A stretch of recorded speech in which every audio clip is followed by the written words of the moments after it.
أسود بيض وحمر مختلف ألوانها ورابيب سود ومن الناس والدواب والأنعام مختلف ألوانه كذلك إنما يخشى الله من عباده العلماء إنما يخشى الله من عباده العلماء إن الله عزيز غفور إن الذين يتلون كتاب الله وأقاموا الصلاة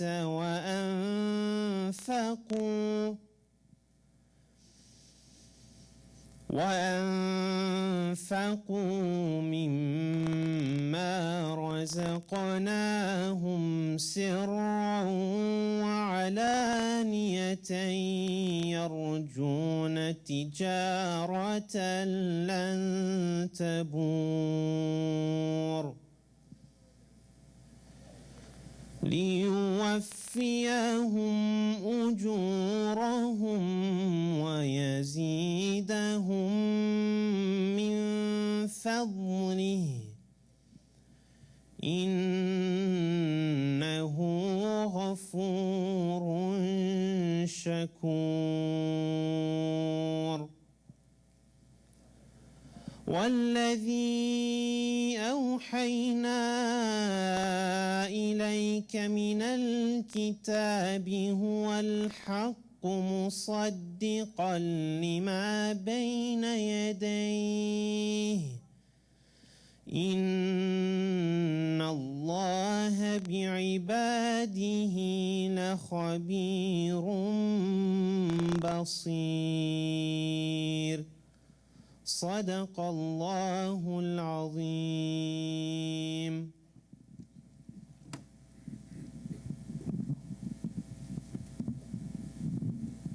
Jazakallah khair. Now I'd like to welcome Sister Myra Khan to the stage, who will be delivering the translation.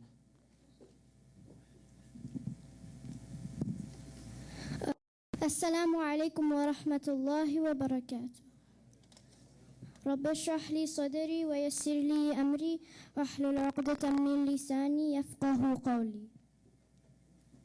Inshallah, I'm going to do the translation of the ayahs that were just recited. Do you not see that Allah subhanahu wa ta'ala sends down water or rain from the sky, and we produce from it fruits of varying colors? And among the mountains are streaks white and red, of varying colors, and others very black. Man and ad-dawab, moving, living creatures, beasts, etc., and cattle, in like manner of various colors. It is only those who have knowledge among his slaves that fear Allah subhanahu wa ta'ala. Verily Allah subhanahu wa ta'ala is almighty, most forgiving.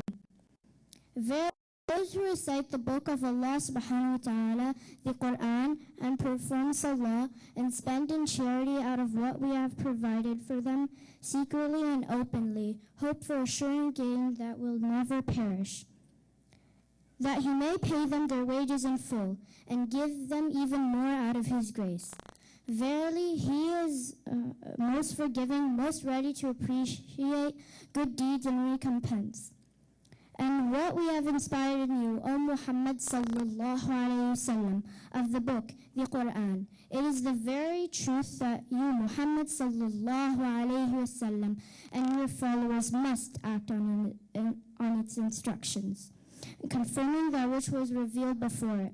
Verily Allah subhanahu wa ta'ala is indeed all aware and all seer of his slaves. سبحان ربك رب العزة عما يصفون وسلام على المرسلين والحمد لله رب العالمين. السلام عليكم ورحمة الله وبركاته.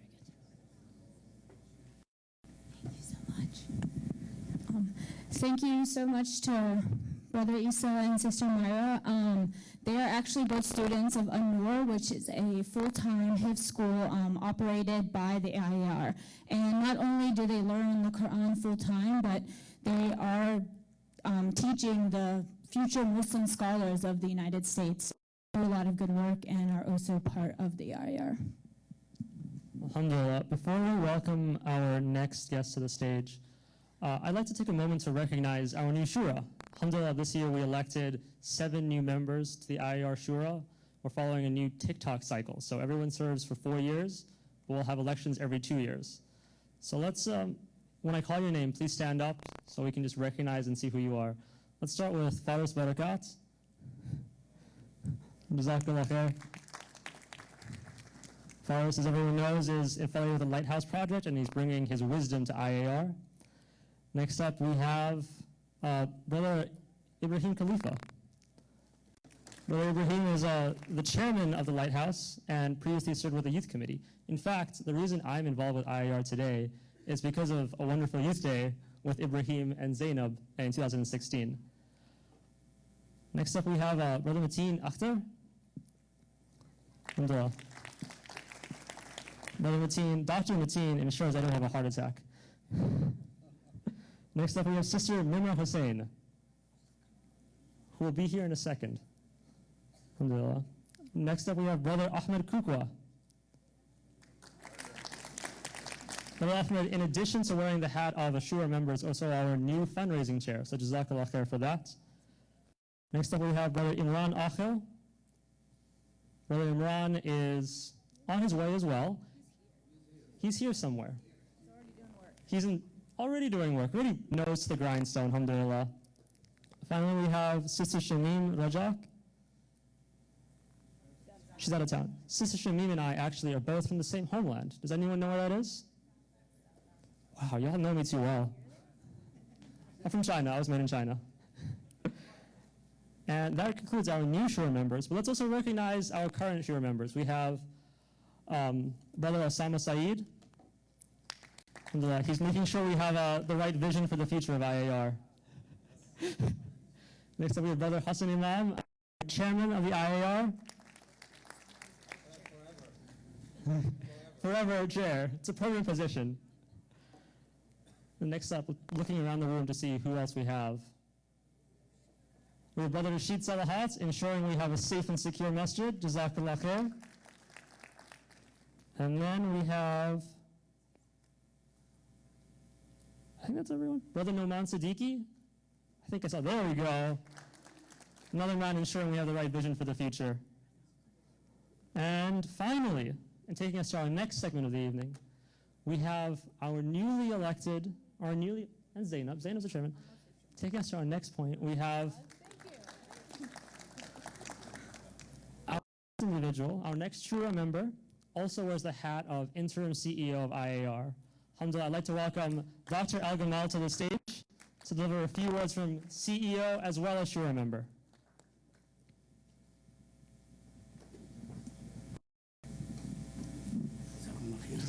See you for the best of laughs. That's okay.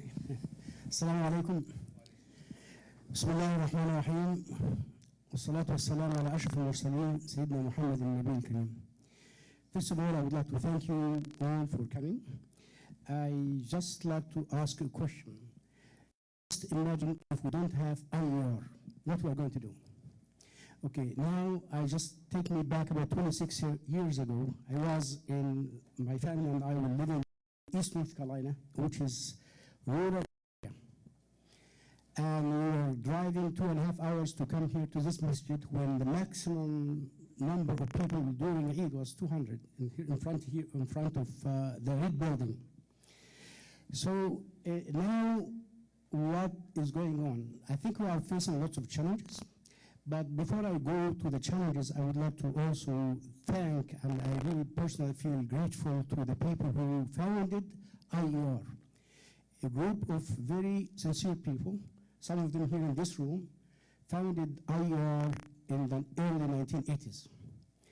And our community is increasing and growing, and therefore also our facilities must increase. Okay, now lots of people actually took the responsibility of building this growth from that time until today. Okay, and I would like to thank Brother Sam Abdul-Baqi for being the CEO before, Brother Hassan Imam was the chairman, and also CEO who was taking the responsibility as well. And now I'm taking the responsibility of the CEO and also a member of the Shura.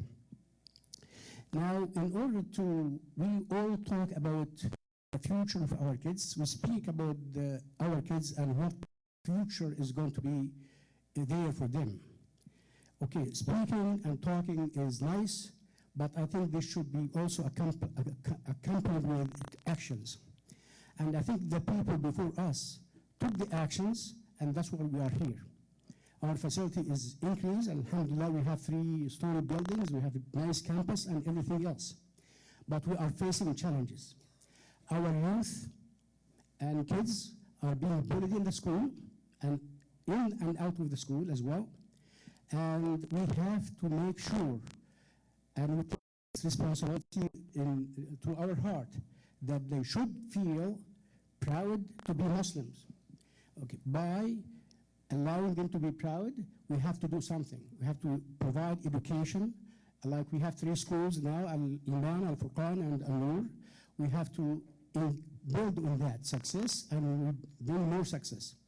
We have also, our youth are suffering from several things that result in health issues, mental health issues, being exposed to drugs and other things. We have to work hard to make sure they are healthy and successful. Okay, we have also all over the media and political things, environment around us, we have, Islamophobic behaviors, threatens to even our own physical security, to our masjid, to our other things. We have to make sure that our facilities is secure and the people can do their prayers and worship in a very secure and safe place. The same thing goes for our schools as well. Okay, also our sisters who already have hijab and they go around in the community, we want them to be proud that they have the hijab and so forth. Okay, all this, and of course this is part of the challenges. I mean, there are lots of challenges, and I think my time here is very limited, so I'm going to just demonstrate this number of challenges, and I think in order to meet those, we have to actually give, and give with love, and give to build.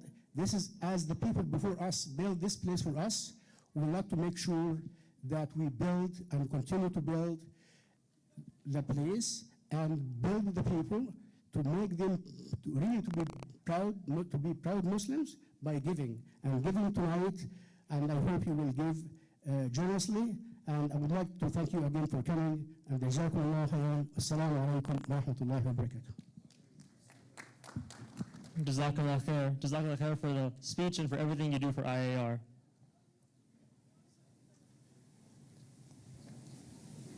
Next up, we had a last minute addition. My apologies.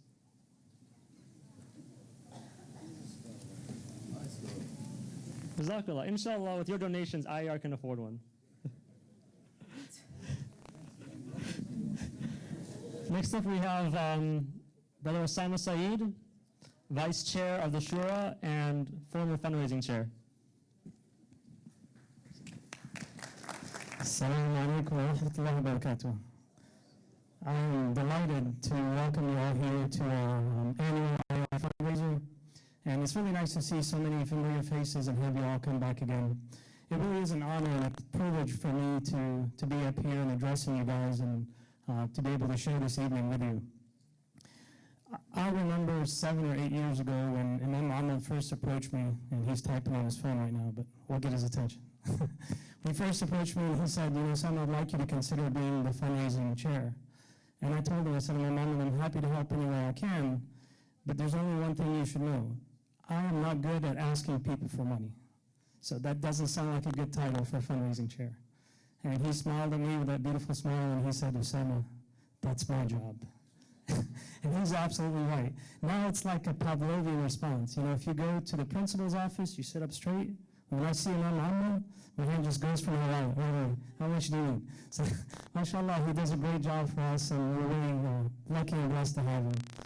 I also, now that we've come full circle, and I'm exiting as the fundraising chair, first of all, I want to thank Allah subhanahu wa ta'ala for giving me the opportunity to assist and to help this community. Thank all of you for having the faith and confidence in me to lead this committee.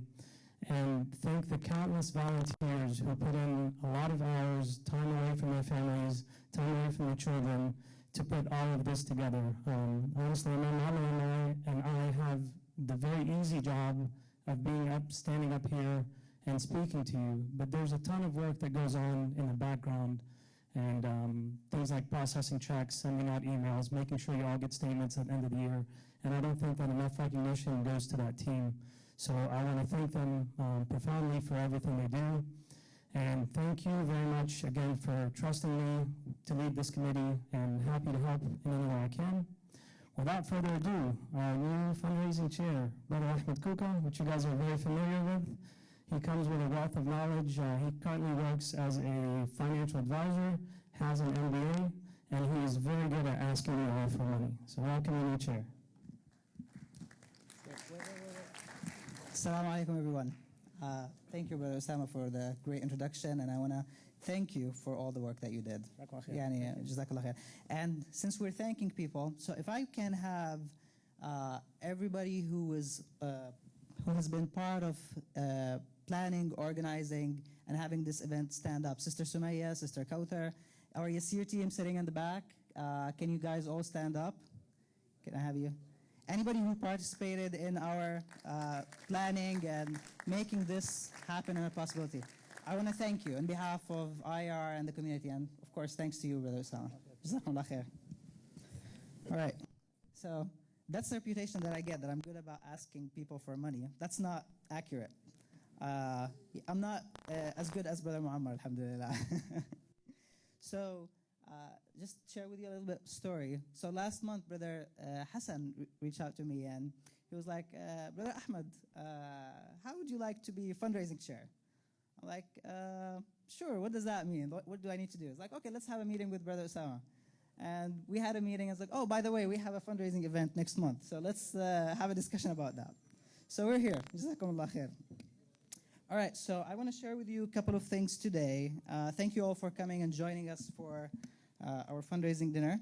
And I want to share with you a couple of things today. So in front of you, there are a couple of black folders. Everybody should have one. And in these black folders, there's a couple of things. So, of course, we have the agenda for today. And on the back of the agenda, there's different ways where you can give to IAR. And it shows you the process, the step-by-step process to give through the iPhone app, the IAR Masjid app. You can find it on the App Store or the Google Play Store, where you can give online, okay? And the other way, but we also have new ways to give this year to IAR. In addition to the phone app, in addition to the kiosk, which we will have right there if you prefer to use the kiosk, we also have new ways this year that we can give. And, oh, I'm controlling this? All right. So new ways to give. This year, IAR is accepting appreciated shares of stock or mutual funds. So if you have highly appreciated stocks, mutual funds, you can transfer them to IAR account and save on taxes. So that's one of the ways that you can give to IAR. You can also give through a qualified charitable distribution from your IRA, which reduces your tax liability if you are 70 and a half or older. And give through Amana funds. We have accounts with Amana funds, and we can arrange for also accepting that through mutual funds. It's very easy to get started, but of course, that's not the only way. You know, saving on taxes is one of the good reasons why people give, but that's not the only good reason. People give to support good work, and that's why we're all here today. We're supporting good work, alhamdulillah, for IAR. So you can always give through the traditional ways that we do. And you can fill those pledge forms, and we're going to collect them, inshallah, after the fundraising this evening. And lastly, one of the things also that you can support IAR is to be a member of IAR. And there for a while, but we're now being more intentional in announcing it. So this year, if you give $50 or more, you get a 5 years membership with IAR. If you give $250 or more, you get a lifetime membership of IAR. So that donation can go toward the membership fee, which is $250. All you need to do is, with your pledge card today, just fill this green form in your folders, and we can give it to our membership team, Brother Aman and Brother Yusuf, if they can stand up. Or you can give them in actually with your pledge cards, actually. And that way, that will go toward your membership, and you receive an email toward that. So I want to thank you all for joining us tonight, and thank you for your commitment to support IAR, and Jazakumullah khair. And with that, I have Brother Kashif.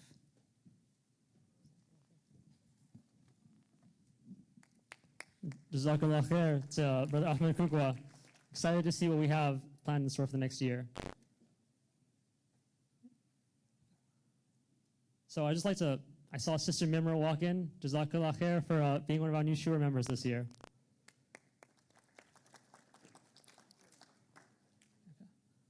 Next up, we have one of the core reasons why we all came here tonight, to learn about what IAR has done and where IAR is going, how we are building a confident Muslim future. And inshallah, in order to help carry this message home, I'd like to welcome the Imam of IAR, a man who serves as my personal mentor, as well as a mentor to numerous children within the community, as well as welcoming his own child, who's part of the IAR basketball team, future rising star, as well as a basketball star himself, Imam Abu Talib. I'd like to welcome Imam Abu Talib to the stage. I'm excited to see what we have in store for people tonight. Clicker's not working. Clicker's not working. Okay, I'll just use.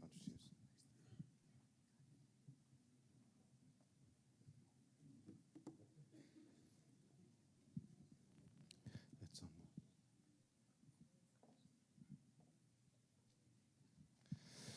بسم الله الرحمن الرحيم الحمد لله رب العالمين والصلاة والسلام على أشرف المرسلين نبينا محمد وعلى آله وأصحابه أجمعين رب اشرح لي صدري ويسر لي أمري واحلل عقدة من لساني يفقه قولي.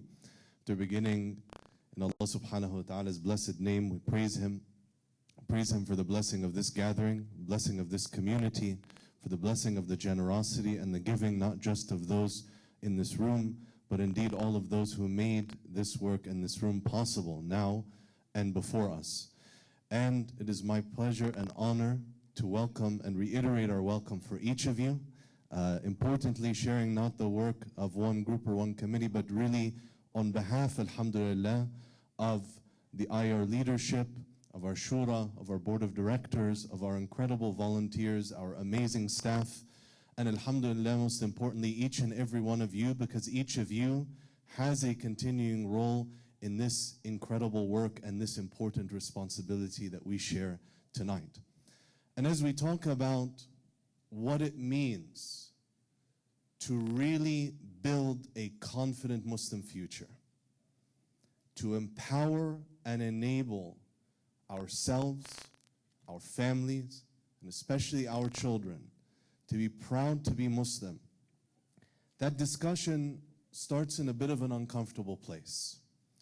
It was recently a study published in a research journal that looked at the experience of American Muslims in masajid and Islamic schools and Muslim spaces and institutions. And quite frankly, sadly, in this climate, you expect outside that we're going to hear messages of hatred, that our young people are going to put up with a lot, in fact, really many things that perhaps we did not have to face at their age. But this study was in a difficult spot. It looked at what was their experience when they came to the places that should be empowering for them, should be assisting to them, the Muslim youth centers, the schools, the masajid. You know what this study found? It found that of all of the people interviewed, only less than 10% said that their local masjid or school helped them to be proud of their Islam. It's a difficult statistic. One young woman that was interviewed talked about how you expect that animosity outside, but then to come and not be a good enough Muslim among the people that you want to be, your brothers and sisters, your uncles and all, she said, sometimes it's overwhelming. I don't even know if I should try. Another young man talked about being overwhelmed to a point of questioning whether he should even pray in that space because he felt so overwhelmed with these pressures. Brothers and sisters, I don't want to spend long on that study because there's one message that's clear. That's not acceptable for our community. That's not acceptable for our children. That's not acceptable for our institutions and our spaces. And in order to do our part in seeking for Allah subhanahu wa ta'ala to empower us to truly build this community and continue the legacy that has been set by those that came before us, we have to have courageous, generous, intelligent people face this overwhelming responsibility. I am the first to admit that this work is inconvenient. It is difficult. It is overwhelming. It is expensive. At times it is scary. At times people oppose it so vigorously that they will even threaten our families and our institutions. And that's why we can't face this as individuals. We have to face this together. We have to be strong. We have to be as a community. I know every person in this room has a story with this journey. And I have a story with each of you, could take the rest of the time sharing it. But just to give you one glimpse, wallahi, as one person, I say with pride, with dignity and honor, that in a previous life, working at MIT and then working at one of the most advanced research laboratories in America, wallahi, I say with pride and dignity, that the worst week, the most difficult month in that demanding job, wallahi, pales in comparison to many weeks at IAR. I say that with love and dignity because as hard as that work was, the work of building confidence in young people is harder. As fun and enjoyable and as much as I love to teach, teaching doesn't keep me up at night. But I know the needs of young people in this community keeps many of you up at night. The forces that would oppose, the forces that would have our families feeling like gracious guests in their own land. So today, I want to share a message of hope. And in sharing with you the type of work that's happening here, I'm going to share with you 5 amazing stories. 5 Muslims, 5 incredible stories of people that faced adversity and overcame it. Because our message today is that we can and we must take the steps to build confidence in our families, to overcome this adversity, and inshallah to be stronger for the storm, not weaker or overwhelmed by it. Allow me to start with one story of 2 people that truly bring a smile to my life. I look up to them so much, though I've never met them. Many of you have heard of the most famous American Muslim, Muhammad Ali or Muhammad Ali. This picture, as you look at it, really brings you a smile to your face. And I want to share one moment from this incredible life. You know, Malcolm X, Al-Hajj Malik al-Shabazz, rahimahullah, anybody know when he started making da'wah to Muhammad Ali? Anybody know how old he was? There's a big age difference between them. Malcolm X first started calling Muhammad Ali when he was 18 years old. At that time, his name was Cassius Clay, and nobody on the planet knew who he was. He wasn't famous, he wasn't known, he wasn't in the media spotlight. But Malcolm X was building his friendship and sharing that message with him. And in fact, 4 years later, Malcolm X would take the only vacation of his entire life. Amazing that from the energy and dedication of this man, he only took one vacation in his life in a period where there was great tension in the nation of Islam, and so took some distance and kind of cleared his mind. There's a lot of beautiful pictures of this week they spent in southern Florida. Until now, the friendship of Malcolm X and Cassius Clay was private. It had never been in the public eye. And when I say southern Florida, anybody know what fight was coming up for Cassius Clay? It was the lead up to the Sonny Liston fight in the early 60s. And Cassius Clay was a proud, confident, young black man during the height of tension of the 60s of the civil rights movement. He was already incredibly uncomfortable for the media. And you know the last thing they wanted to see? A Muslim come into the picture. And his publicists approached him with an ultimatum. They said, you pick either us or him. We don't want to see Malcolm. You pick us or him. In fact, almost everybody thought that Cassius Clay would lose the fight, but at least they were marketing. You know what Cassius Clay did? He said, okay, cancel the fight. And he walked away. He called their bluff. He was so confident. They thought a young 22-year-old black man in America in this tense moment, if he has riches and fame in front of him, they'll do whatever they ask. And he refused. He was going to do what he felt was right. That's why that same man would sit out the Vietnam War at the prime of his athletic career. They, of course, didn't cancel the fight. They came back and asked him to hold it on his terms. And if you've ever seen photos of the fight, Cassius Clay put Malcolm X right by the ring for everyone to see. And right after that fight is when he would announce that his name was Cassius X, before he was given the name of Muhammad Ali as a Muslim. I say this because that's the confidence we want in our children. That's the strength we want in our community.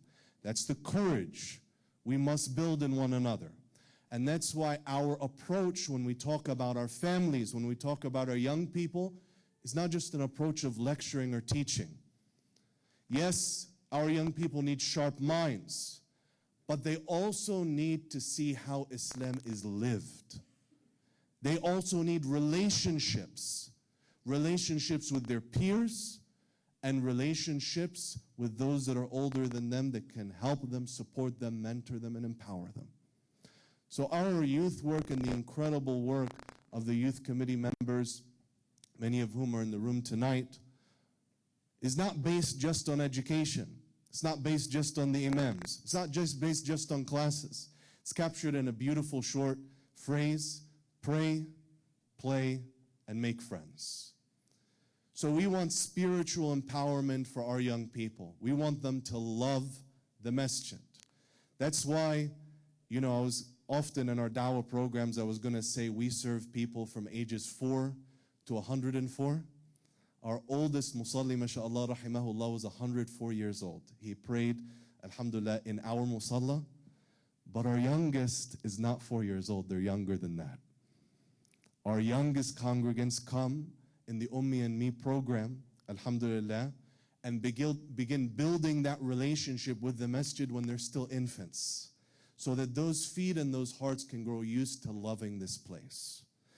That work is based on relationships, and you saw one of the fruits of that work when you walked through the front door. Who are the first people that greeted you? Some of the incredible youth through the Yasir program, which, as you can see, has, alhamdulillah, registered over 165 young people that are volunteering and at the forefront of service throughout this community, not just for IAR programs, but indeed programs throughout the region. And you see them here today, mashallah. We're very proud of them, and we're especially proud that they don't only serve in the spotlight. Often they're the glue behind the scenes that are holding something together, and they're not looking for someone to notice them because Allah subhanahu wa ta'ala notices their work. And so those youth programs, today they were at a trampoline park, going out together, building those relationships, is part of building that confidence. Because sadly, a lot of us don't have those relationships, and we don't see that Islam lived in the way that we want our young people to be empowered through. I want to share with you another story. I imagine most of you have never seen this photo before. It's a very special person. This woman, Allah yarhamha, may Allah subhanahu wa ta'ala have mercy on her, she passed away just a couple years ago, is Sheikha Bahiyya bint Hashim al-Qutbiyya al-Filaliyya, one of the greatest scholars, alhamdulillah, of our times in the 20th century. She lived an incredible life of 111 years in the Hijri calendar. She taught till the very end. She only became well known late in her life. In fact, for most of her life, she was not celebrated by us, the Muslims, who should have been the first to claim her legacy. 100+ years of teaching, such a long life of service that at the end of her life, she would start to lose her eyesight.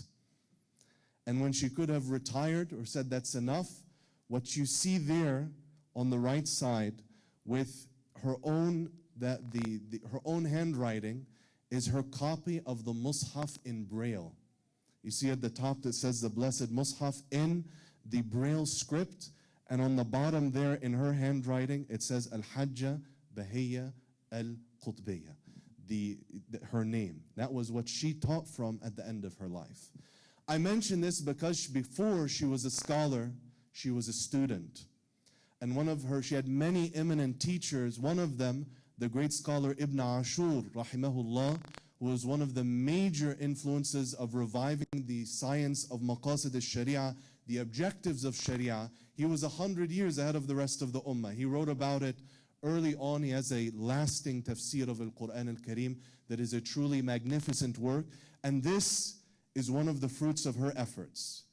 In fact, if you want to know how brilliant this woman was, she was one of the only women of her time in the mid-20th century to graduate from Zaytuna College, but not the American one, the original, in Tunisia.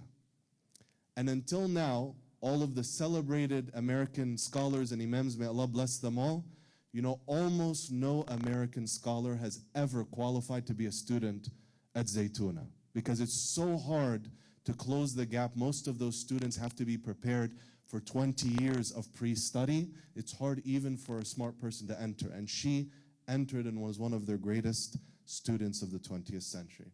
So we know that this special product was only possible because somebody believed in her. She was given many offers to teach in different parts of the Muslim world, but she chose to go back to her native Morocco. She died in Meknes because she wanted to come back and give her gifts to her people, which she felt great passion for. So when we look at our school children, and alhamdulillah, the schools at IAR serve over 700 students, mashallah, Al-Iman, Al-Nur, and Al-Furqan. You see the photos there.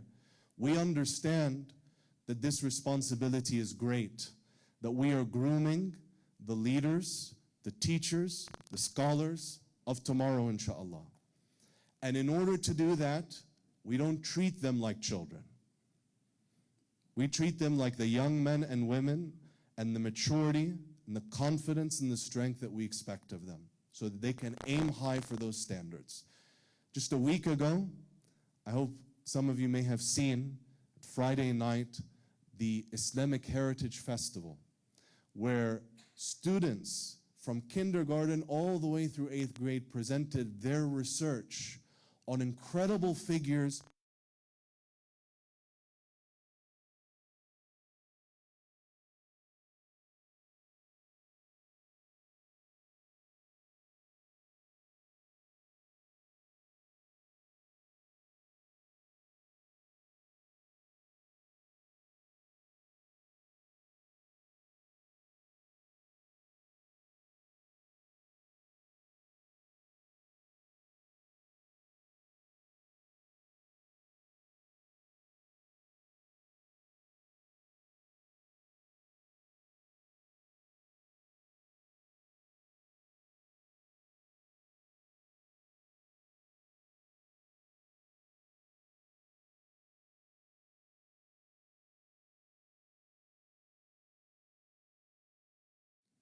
but I want to be specific about what we mean. And we mean an arm in all of that. We're proud to establish the Salah. We're proud to establish our Islamic rituals. But part of our responsibility is being out in the universities. We've had programs with each of their major universities now on a regular basis, not just expecting them to come to IAR, but going out and serving them. You see at the top there, a program at NC State University, which was called Shattering Down.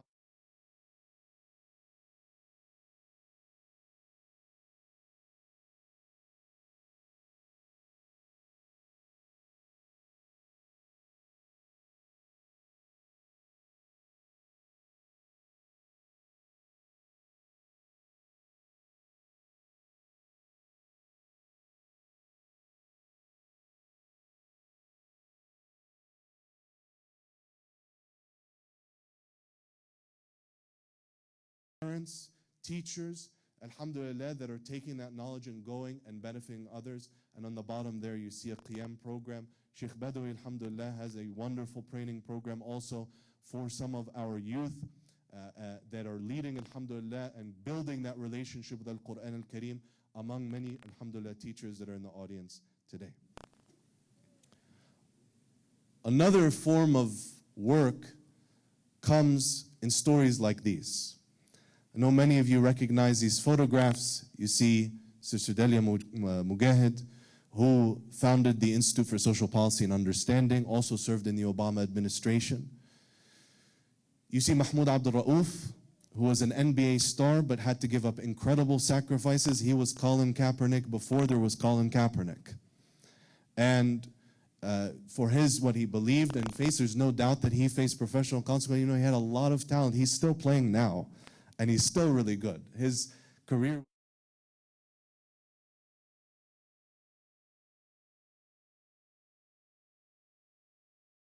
on social justice, on causes, a very proud voice for the vulnerable here and across the world. And Imam Omar Suleiman here depicted giving the invocation at the US Congress and his work advocating for the poor. I know he has suffered threats, as have all of these. I've heard from them personally the threats and the intimidation that they face for this type of courage, and yet their insistence to set that role model as well. We've started something very new at the IAR in the last year. We've built on a really proud legacy in our dawah work to open a new door working on civic engagement. What we mean here is working together on the general benefit and good for our community. And you know, the Prophet ﷺ was the best example of this. He would stand up for people that didn't have the price paid for their goods. As a teenager, he witnessed Hilf al-Fudul, where people came across tribe and opinion and so on and came together to support the vulnerable against oppressors. And he ﷺ did not look for payment, did not look for credit, when he stood up for what was right. He just did the right thing because it was right. So alhamdulillah, as part of this work, we have been partnering, and mashallah, Brother Glenn Silver, Brother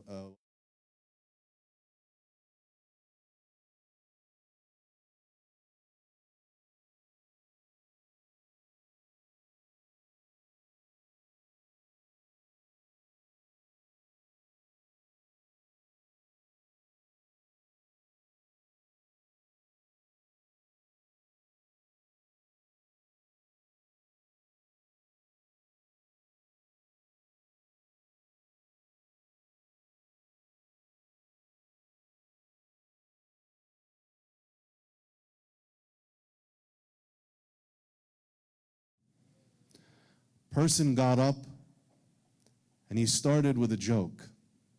He said, I know you might be shocked to hear me talking about hunger because I don't look very hungry, I look well fed. But he said, that's because I have a lot of years to make up for.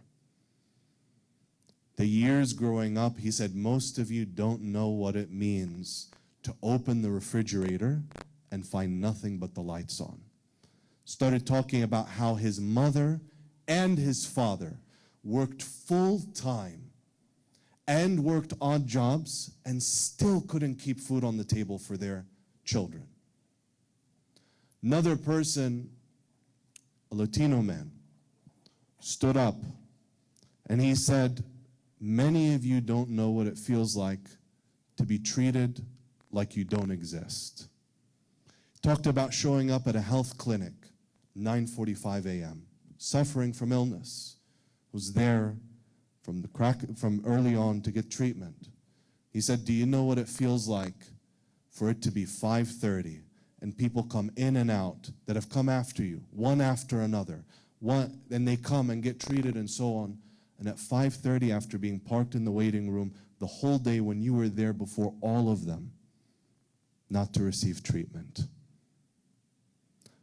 Another person talked about the letters that they're getting at their mailbox every day, the calls from developers, that now that their land is valuable, this neighborhood that has been ignored for years, how their neighbors, their friends are being forced out, priced out. She said, you can't even find research in universities that say where these people are going because, frankly, nobody cares. Those were just 3 stories in a room of several hundred people. Muslims being in that room sent a message. We care. We're not going to be silent. We care because it's affecting our community, and we care even when it's not our community affected because it's the right thing to do, because these are our values. These are our ethics. That's why one of the proudest accomplishments of IAR this year is that of every nonprofit institution to participate in this program, every large church, every large synagogue, every large organization, apolitical or nonprofit, mashallah, your masjid has trained more leaders through this program than any other institution in Wake County, bar none. And this is really a very, very proud accomplishment, part of enabling ourselves with the skills to make this difference. Alhamdulillah, that work is being noticed. One of the places is being noticed, if you look on your favorite news search engine, or you go to news.google.com and search Islamic Association of Raleigh, you might be surprised at what you find. You might find the news story that we did about Ramadan. We introduced Ramadan to many people that didn't know about it. You might find the feature of the recent Eid Salah, where people talked about people coming together. You might find tense and difficult topics. You might find our interview on the radio, where we talked about the illegitimate use of our sacred texts justifying violence, and challenged them and confronted them head on as Muslims. You might find Katie Couric's documentary, America Inside Out. I really brought a smile to my face the other day to hear, mashallah, a Muslim family sharing that on a flight from Los Angeles back to the East Coast, I saw you guys. I saw a program about Raleigh on the airplane, and I didn't know that this had happened. Brought a big smile to my face. So alhamdulillah, that media work is part of defining ourselves for ourselves, part of speaking about our religion for ourselves, and part of sharing that message, alhamdulillah, with others. As we draw nearer to the end, I want to share with you a couple other highlights. Anyone recognize who this person is? Well, it's not really a trick question. The answer is on the slide. But Sultan al-Kamil is the famous sultan that you often hear claimed about in the story of the Sultan and the Saint. He was the Sultan of Egypt. He is the nephew of the very famous Muslim, Salahuddin al-Ayyubi, rahimahullah. Al-Kamil is the son of his brother. And he ruled Egypt at a time when across the Muslim world they were facing the Crusades. During this time, Al-Kamil represented Islamic values during the most tense and difficult of moments. At a time when some leaders in Europe were promising forgiveness, when bloodshed had come to a level where blood ran to the knees of the horses in Al-Quds in Jerusalem. Despite this incredible hardship, he stuck to his ethics and values. And one thing that happened was the siege of Dumyat or Damietta in Egypt. And Al-Kamil was camped outside. He was unable to break the siege and protect the people from the Crusaders, but he also didn't abandon them. During this time, a young Christian man named Francis of Assisi crossed what would have been then enemy lines, Muslim lines, and came to the court of the Sultan. Interestingly, one reason the army permitted him to do so is because there was a fanatic, a bloodthirsty man at the head of the crusading army that thought he would die. But Francis did not die. He came and stayed with the Muslims for a number of weeks. He thought he would convert the Sultan to Christianity, but in fact, he learned so much during that time. He was fed, hospitality was given, that it shows up in his writings for the rest of his years. There are writings for Francis of Assisi where you see things that are represented that are very reminiscent of Asma'ullah al-Husna.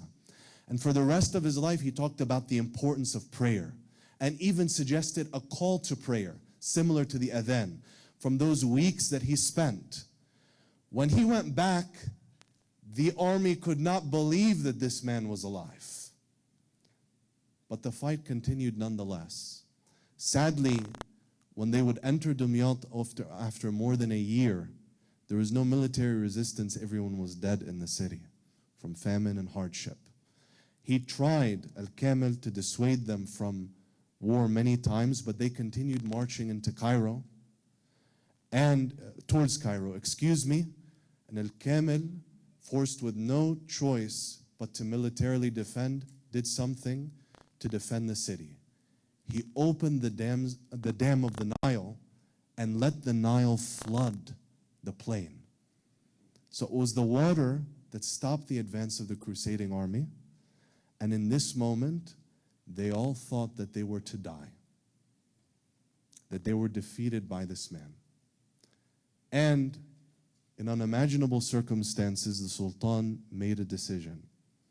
He ordered from the grain and the bread and the food of Egypt to be brought not just to the army, but to their animals, to save them from death. In fact, one historical account, the account of Oliverus Scholasticus, he says, who could doubt that such goodness, such friendship, such charity comes from God? The people whose brothers and sisters had died in our arms, who had been driven from their own homes, who he had driven and revived us with their own food.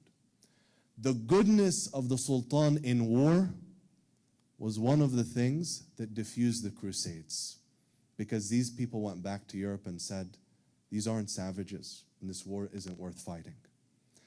Our circumstance is considerably different. Alhamdulillah, Allah subhanahu wa ta'ala has given us times of peace and times of relative comfort. And yet, if those values shine through in those most difficult moments, then what excuse do we have for not inviting and sharing the beauty of our message when we are comfortable and fed and happy and secure? In these easier circumstances, we are, alhamdulillah, regularly welcoming many people through the doors of your masjid every year who are defining Islam through that experience. As people entered the Muslim camp and met Muslims for themselves, people come into the masjid and experience it. They see the school. They ask the questions. In one interesting tour, there was a group that was so full of messages against Islam, 2 people would not come off the bus and enter the masjid until given a direct order from their commanding officer.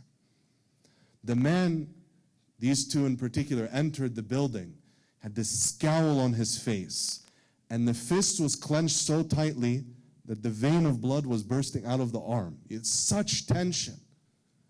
But then, mashallah, Brother Fiyaz and our incredible outreach team, with their characteristic hospitality, sharing about the pillars of Islam, saying, ask us any question, ask us whatever comes to your mind.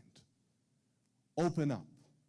And 2 hours later, sipping tea and enjoying the characteristic hospitality and sweets of your masjid, there was a smile on those same faces, an openness to recognize that what they had heard on the news is not what you and I are defined by.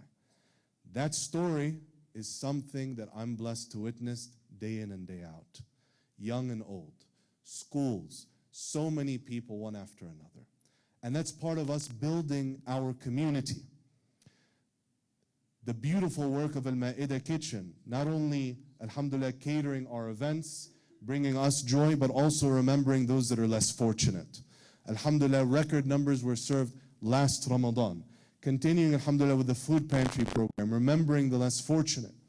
And also, alhamdulillah, making sure that everyone that walks through those doors feels welcome, feels the beauty of our deen literally worn on our shoulders, spoken on our tongues, and alhamdulillah, experienced in every step that they take. It's an incredibly important part of this work, and it extends from food drives to alhamdulillah gatherings, to social gatherings, to other important ways that we live this. Part of that also, and you see here an amazing Muslim figure, Abdul Sattar Eidi. Anyone recognize the name? Could you raise your hand? So alhamdulillah, he is an incredible figure from Pakistan. You know, mashallah, the Eidi Foundation has, alhamdulillah, saved over 20,000 infants, alhamdulillah, that would have been abandoned infants. It has rehabilitated over 50,000 orphans and has trained over 40,000 nurses. This work, in fact, runs till this day the largest volunteer-run network of hospitals, of ambulances. Many of you know the unfortunate characteristic in many Muslim countries that you call for the ambulance and may Allah help you. You might be waiting the next 6 hours. But he single-handedly, with the people around him, really made a material difference in the welfare of this entire country. He's been nominated for the Nobel Peace Prize many times. But what you may not know is that incredible khair started from a seed of 5,000 rupees. Anybody have their exchange rates down and know how much that is? That contribution, alhamdulillah, at that time would be just over, today it would only be $30, but at the time, this is over 60, would have been just a few $100s. And that was all to this day funded through private donations, just like, alhamdulillah, all of what we're talking about today has been through private donations, has been from the generosity of this community. That's what funds, alhamdulillah, our social and welfare program.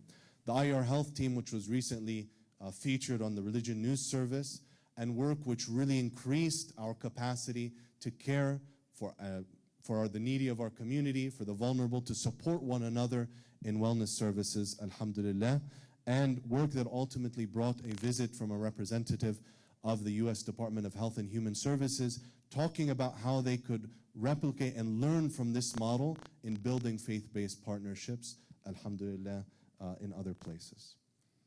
With that, I want to close with a vision and an invitation.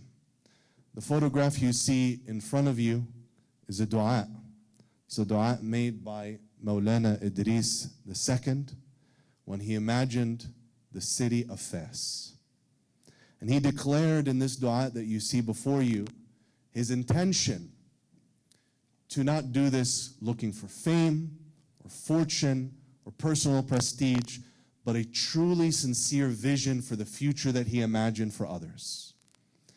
Perhaps from the acceptance of this dua is that the oldest continually operating university today is in Fes, Morocco, Qarawiyyin University. perhaps from the acceptance as it's known as one of the intellectual capitals of the world until now. Perhaps from the acceptance is that Allah not only preserved his body in his grave, but preserved his dua for other people to be inspired. And I hope that today we're dreaming big. I started by saying that this work is overwhelming, it is scary, it is expensive, it is difficult. But if anything, these stories show us that it is something else. It is also possible by the generosity of Allah subhanahu wa ta'ala. Part of that is a generational project. The work of the Triangle Muslim Center, which alhamdulillah, one of the great praises that was given was at the Durham Council, where people talked about the reputation of your masjid in Raleigh. And a council member spoke about how proud and happy they were to have that type of example, those types of people, that type of institution coming to Durham County. Part of that, alhamdulillah, is this first phase, which you see drawn in front of you, and alhamdulillah, some of the clearing and preparatory work has begun to not only have in phase one the prayer spaces, which was originally envisioned, but in fact also in phase one, a large square foot facility that would accommodate the first expansion of our schools. Those of you that have been to the present masjid, you know, mashallah, that we are bursting at the seams. And that this work, alhamdulillah, will ultimately outgrow the physical footprint of that space. I always tell our tours, I say, whoever said New York is a city that never sleeps clearly didn't visit the Islamic Association of Raleigh. Every room, every space being used in a different way throughout the day. Part of that is the delivery of a dream that has been in the minds of many people here for 20 years.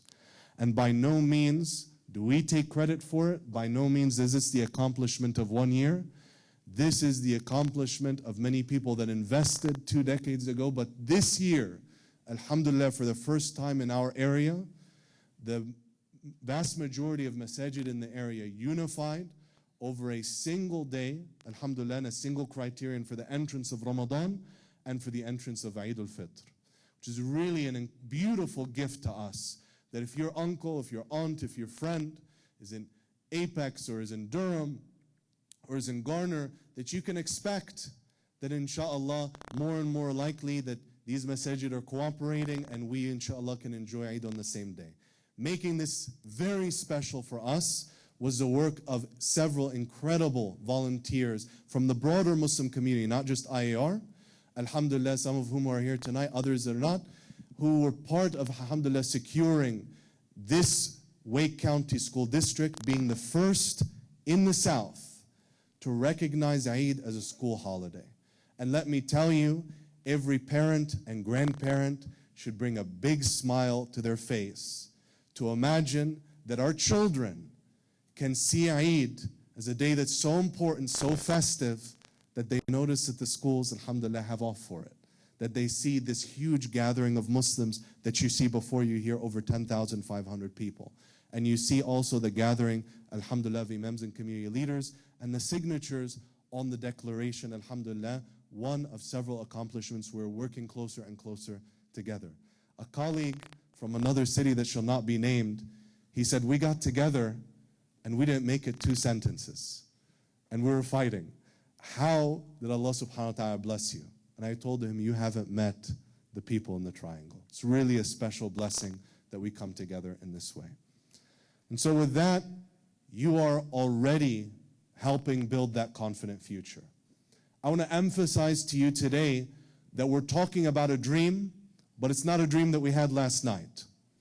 I say on behalf of every leader, every community servant, every volunteer, every staff member, with every bit of confidence, not only as a servant myself, but also, alhamdulillah, as a donor, that every dollar that is given to this institution is treated not with the same caution as our personal budgets, but a great deal more caution and more conservatism and more trust than what we deal with in our own houses, our own cars, and our own families. And we would stand for nothing less. Allah Azza wa Jal has blessed us with much. One thing that your donations did this year was empower that gathering of 10,000 500 Muslims in Eid. Another thing that it did, as you heard, was bring 700 school students together, some in public school, some focusing on Quranic studies, some focusing on Iman, but brought them together to be empowered and learn their deen. A new project, only a couple years old, and still starting but already having an impact, is our weekly social media reach. Every week, your generous contributions are reaching out and touching more than 5,000 people. Just a few years ago, that number was 0. It's very, very new. I wish it was 30 years old, but number one, social media wasn't invented then. But number two, we were a little bit late to the game. We started a little late, but this is really encouraging that that message is coming through. Another thing was the 432 adult students that attended our educational programs just this year. That doesn't include Qiyam, that doesn't include Ramadan, doesn't include spiritual programs, it's just classes. And let me tell you, it's a blessing. We had a visitor from the West Coast, and he said, I can't get 5 people together on Friday night, I just don't even try. And he said, you should really recognize what a gift Allah subhanahu wa ta'ala has given this community. As I mentioned to you, alhamdulillah, deep and advanced training for more than 37 community leaders, public speaking, listening sessions. Some of you have already been touched by the fruits of that work because you've participated at the masjid or elsewhere where we've asked you what are the 5 greatest pressures facing your family from within and from without. Every month, 82,306 people go to Sheikh Maulana Google, may Allah subhanahu wa ta'ala guide him, and they ask him one of the only useful questions that they ask. They put in the search term, Islamic Association of Raleigh. Every month, 82,000 and growing are doing that, mashallah. And another new project, just a few years old, is our YouTube work. Actually, several of you are tuning in on YouTube right now. We are live and maybe looking to contribute, although you're not in this room. And that's part of, alhamdulillah, 139,805 views for these programs, even though so far, and this will amaze you, almost the entire program has been given through volunteer effort, donated or loaned equipment. The masjid has spent less than 5% of the cost of what that would be. And that's just a statement of the generosity of the community, alhamdulillah. And a final number I'll share with you, our media programs, Faith, Fear, and Democracy by WRAL, America Inside Out. Our latest statistics, mashallah, over 1 million views for just our top 3 programs. Just our top 3 programs. One viewed 250,000 times live, 250,000 times on air, and totaling up to well over 1 million views, alhamdulillah, they're being touched by your generosity and your work. I feel so grateful for the generosity of Allah subhanahu wa ta'ala and then the generosity of this community. I ask Allah subhanahu wa ta'ala to preserve this blessing, to open our hearts to continue to give, and inshallah, and to empower ourselves and the next generation of young Muslims. Jazakumullah khairan. Assalamu alaikum.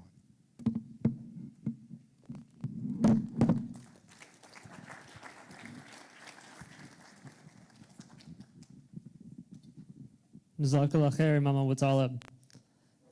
I'd like to apologize. If anyone notes any gaffes or typos, that was all my fault, not Imam Abu Talib. Now we're moving on to perhaps my favorite portion of the evening. I know everyone else's favorite portion of the evening. The fundraising. This year, as Brother Ahmed Kukwa explained, we're going to be able to process memberships as well as donations. So if everyone takes out this green card in front of them, I like doing activities. You know, sometimes people make me do the Eid Salah gatherings, and I get people to do yoga, to stand up, move next to their brothers, like activities. So green sheets. Now, raise your hand if you are a member of IAR. That was way better than I expected. So if you are not a member of IAR, then you can use this green sheet, and with your donation today, if you donate $50 today or in perpetuity throughout the year, then you can become a member of IAR for 1 year. If you donate more than that, in perpetuity, you donate $250, or you donate $250 today, then you can become a member for life, which is a real bargain for us, Zainab. I mean, it's like 60 years of IAR membership. Now, Imam Abu Talib mentioned that we have some social media coverage. Just this week, alhamdulillah, we opened our very own Instagram accounts. Huge news. Next week, we'll be opening a MySpace, and the week after that will be a TikTok. So, our Instagram is at Raleigh Masjid. We also have a Facebook, a Twitter, a wonderful website, and a variety of other services. Now, just to showcase to our next generation, as we're building the future here, I'd like to take a selfie with everyone here. Do you guys mind? No objections? Okay, we're going to take a selfie with everyone here. All right, everyone. Everyone, we're trying to showcase the youth. I'm not giving you a heads up. We're showcasing the youth to the community. Okay. Let me flip this around. I'm sorry, I'm old. I qualify for Social Security. So, everyone smile. There we go. I got like half the room. Alhamdulillah, we got a wonderful selfie, guys. We're going to showcase the youth just how well we did tonight, how we're building the future. And now, Zainab Aloch will welcome our wonderful Imam Muammar. Thank you. So before I introduce the Imam, I'm curious, how many people in this room have been here for at least 5 years? 10 years? 15? 20? 25? 30? 35? 35? Is that the most? 40? 45? 45? Okay, you're a little young. That's amazing. MashaAllah, our community has built such a strong foundation and has been here for so long. Wake County is actually projected to be 11% Muslim next year, and the average Muslim number right now in the country is 2%. So if you think about that, we have a very large and historical and we have the largest masjid in the southeast. This community has a lot to be proud for, and I speak as a youth from the masjid. I'm still called a youth. I'm not that young anymore. But I went to El Iman. I taught at El Iman. The products of our community have been international examples of compassion, care, and mercy for the future to hold. And for me, I'm proud of both my peers, myself, for us to go through continuously through unimaginable tragedies and still have a community that is as resilient as this one. And for me, I see that resiliency, as the Imam mentioned, to also bring out into our city, into our country, and bring our morals, values, compassion to the spaces that are much, much needed right now in this country. So as a product of the community, and as I stand here today as a strong Muslim woman, I know my identity would not have been the same if it wasn't for the resources that I was provided by IAR my entire life. So I encourage you guys to please donate generously. And also, there are a lot of people that are not in this room. When we're doing donations, I also encourage you to text 3 friends and ask them to make a virtual donation. Everyone can participate, and there's a lot more of Muslims that are not in this space today, and you definitely want to ask them to also get the barakah to build the future of our masjid, of Raleigh, and this country. And I would like to introduce Imam Muammar, who has been doing fundraising since I was born. So thank you for doing that, and yeah, welcome Imam Muammar.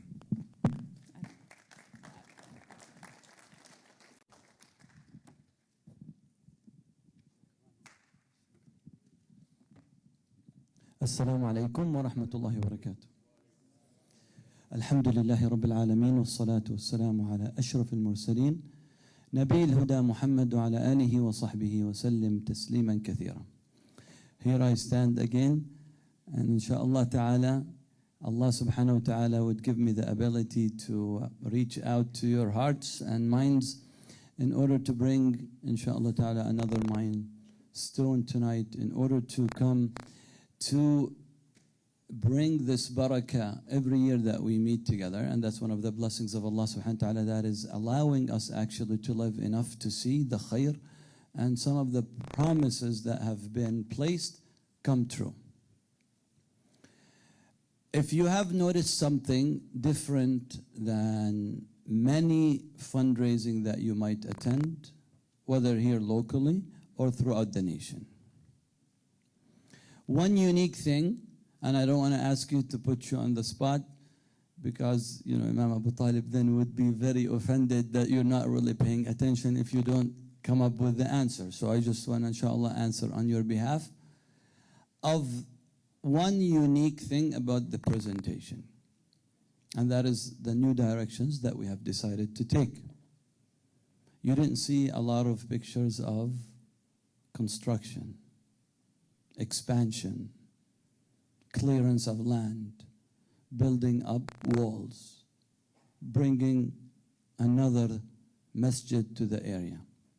Not that it's not important, but I think we have passed that for at least us, that we have decided we want to really continue the mission of the prophets rather than just the mission of any activist or any religious person that came to this land, whether Raleigh, whether North Carolina, or any other state, that found that they just cannot practice their basic religiosity of prayers and fasting and what have you and Taraweeh, so they're just focused on their religious activities.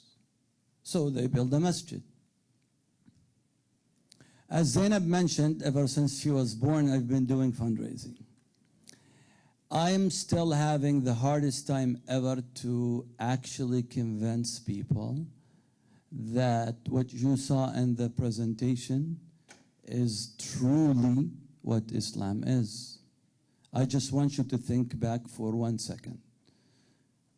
When Prophet Muhammad established Islam in Mecca and in Medina, did he spend most of his time inside the masajid or around the Kaaba and saying, you know what, I'm going to sit, I'm going to give what I have, those who are interested would know where I am, and they would come and learn and just go? You hear most of the ahadith, all of the saying, all of the incidents that took place that actually Prophet Muhammad built on it, an incident that happened, built on it a vision, a future for the Muslims. It was not at the masjid. This is amazing, to a point that some of the hadith where Prophet Muhammad just happened to be walking out of his house to go out to see people. That's his passion. He wants to build people. As you've seen in the presentation, the last slide came, or toward the last, about the expansion, the new expansion. Honestly, it's the directions that we have taking a decision that we're here to build people. IAR, which is you, are here to build people, to bring awareness and to guide people, more than just building and expanding and just, again, satellite masajid and here and there, only for people to do what? Only to focus on their worship acts. What about building people? Who's going to build people? Who's going to save the future? Who's going to save the future of the youth? Who are going to actually build those institutions that actually bring this guidance to people? Who's going to be able to actually compete with the tremendous amount of hatred that others are bringing against Islam, if we're just focused on doing our religiosity acts inside the masajid? That's why in the presentation you didn't see much about construction and expansion, but you've seen 95% of the presentation about how to build people. How to build people. That's what Prophet Muhammad ﷺ did. Outside, in the markets, around the Kaaba, on travel, go to At-Ta'if, go to everywhere that he would, every season of Hajj, he would leave everything and go meet with the representatives of others, hoping that he can actually make a difference, and one that would actually accept to know what it means to be a Muslim. That is what Allah subhanahu wa ta'ala wants. Allah created us to worship Him and to send this message and to convey this message to others. Not about the opposite. So I want to share with you, with the experience that I have in fundraising, I'm still having the hardest time ever to convey this message. If I get invited to go to any fundraising event that has to do with building a masjid, Allahu Akbar.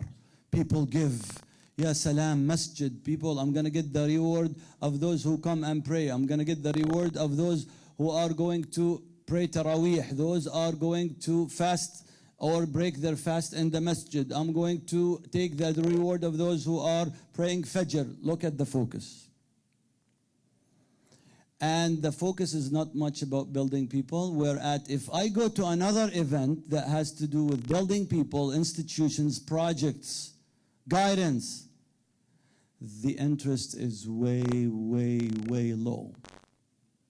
And I feel like, I don't have any experience in fundraising because I can't even move people. But the problem is the fact that this is how we've been taught. It's all about one hadith that has brought people to be attached to the masajid, where Prophet Muhammad ﷺ simply said in a very short hadith, those who build a house for Allah, a masjid, Allah will build a house for them in Jannah. And because of this, the passion, the love to actually build masajid, people end up because of the reward that the hadith says. What about the tens and hundreds and thousands of other saying of Prophet Muhammad sallallahu alaihi wasallam that actually concentrate and focuses on building people, on giving hidayah to people, guidance that you bring to actually transform people into a different directions of life? Not much talk about it. And I want to tell you that this is not by coincidence. I came to believe with a firm certainty that this has been pushed with an agenda. This is how others want us to always think of our deen. Islam is all about, you go to the masjid, pray 5 times a day, fast Ramadan, do your Taraweeh, wake up in Fajr in the morning, and khalas, you're good.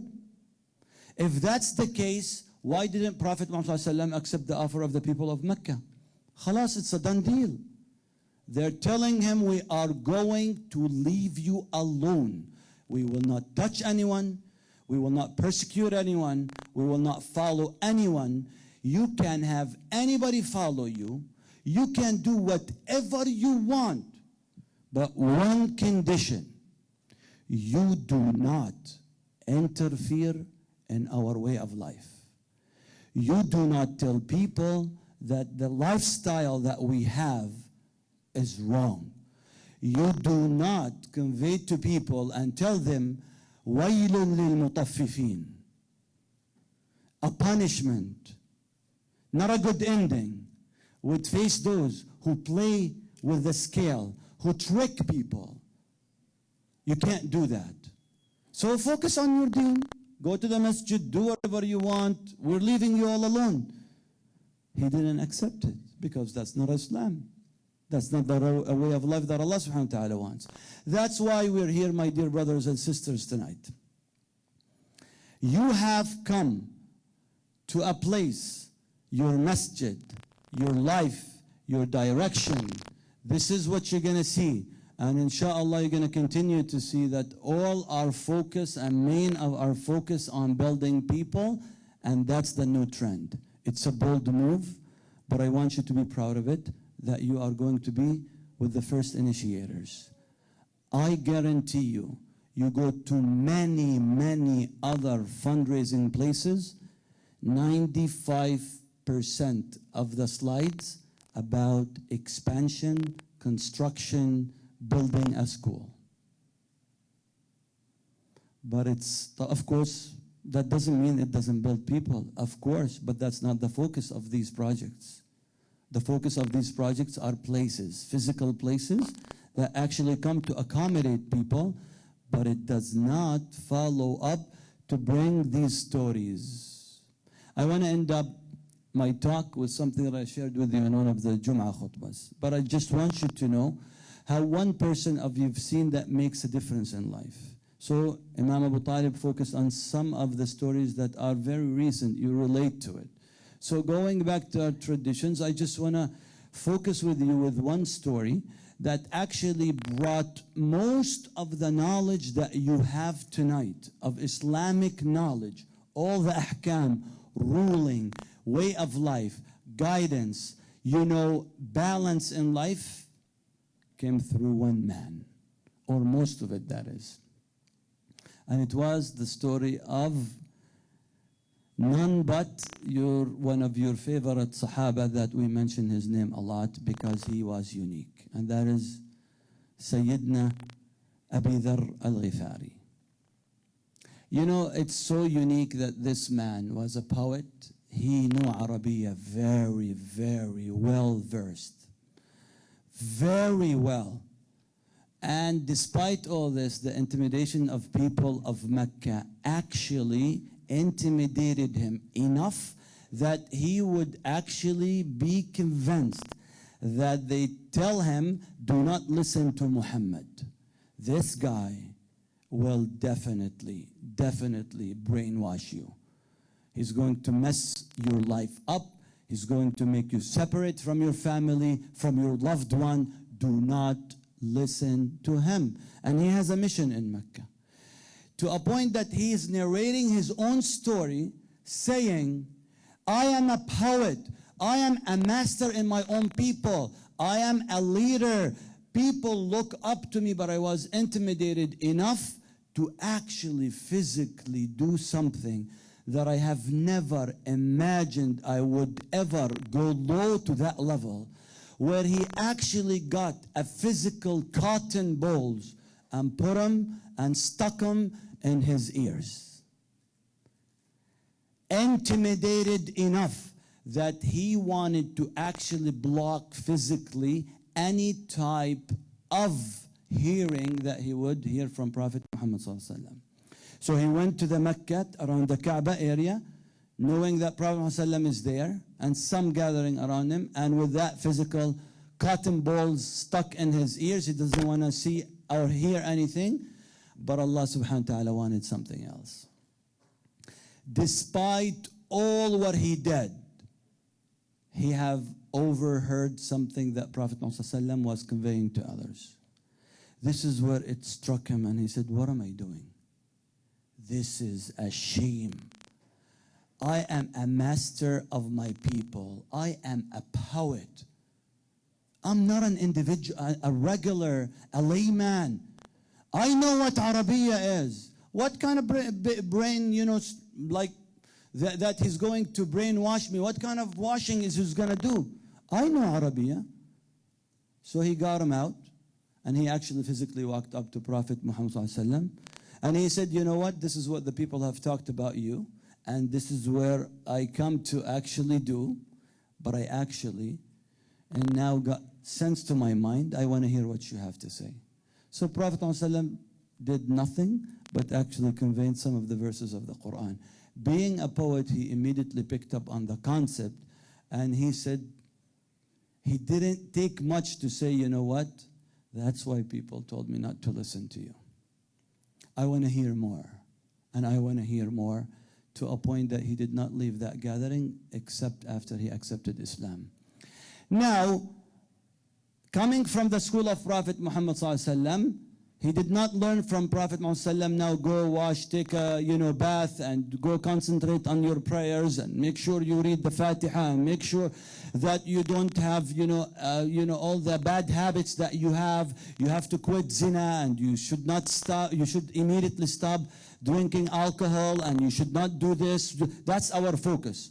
Whenever a brother or sister comes to accept Islam, mashallah, most of the brothers and sisters are giving them all the ahkam of Islam.